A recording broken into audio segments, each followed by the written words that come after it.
So we actually have to finish. What is this? So requested and sent records log. Is that like medical records? Hold on 1 second. Renetta, X-rays, is this medical where records, you everything. put records that Oh, you're were- good. For medical Oh, this is records, yours. I do it. Okay. I do it on the Google. Okay, For so medical the girls don't mess with this one. Okay, never mind. Scratch that. Okay, so that's all in this folder. So, okay, so now if we go into forms print, as this says, this should be all the forms that we print. So these checklists are considered logs. So you'd find them in the log area. So this is where you're going to find our pre and post shift checklist, our team meeting form, our daily patient log, our routing form, compliance checklist, which is the little front thing that goes on the front of these folders. Basically, anything that we use that's a log, our x-ray log, our massage logs, our medical and chiropractic patient logs. So that's where you're going to find all of those things. In the front desk forms, this is where a majority of our forms are. So anything pertaining to new patients will be here, from basically all of the forms that we use to get them started on their first day of care, as well as the travel cards and things of that nature. Our Groupon forms are in a separate folder here.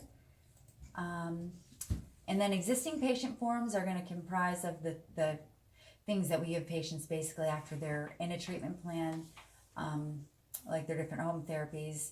So the main reason we should be, when we're getting low on forms, we shouldn't be printing out of here. But in the case of emergency, we should. But kind of everybody in your departments, if you see that we're getting low on something, that's when we should be sending an order in to mass produce, things like that. Let's see here. We have all our consents in another folder. We have all of our patient care coordination forms in another folder. We have medical forms here, our exam, allergy, DME, IV, and like our vitamin injection forms and miscellaneous. And in every folder, you'll also see a form list. So what we can do is also, if you're getting low, we can print a form list and just pass it around.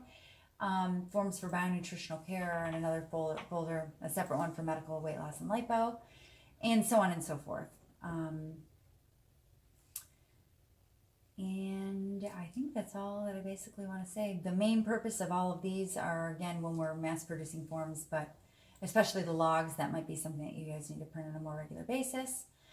Our front desk folder is where we have all of our scanned daily routing slips, the files that we scan for ChiroTouch and x-rays, as they're basically getting loaded into patients' charts. So that's where that all goes. I have it fixed. All the scanners will directly load straight into EHR now. It will. Okay. Yep, into ChiroTouch. Good deal. So that skips a step. Yep. Very good. And so basically there are different forms that are specific to different departments in here. And I think that is the most important thing. Here in this general area, you'll find blank letterhead as well as our fax cover letter. But basically almost any file that you would need or form, you're going to find in the shared NAS drive. Okay, that's it, Mary. You said that. So now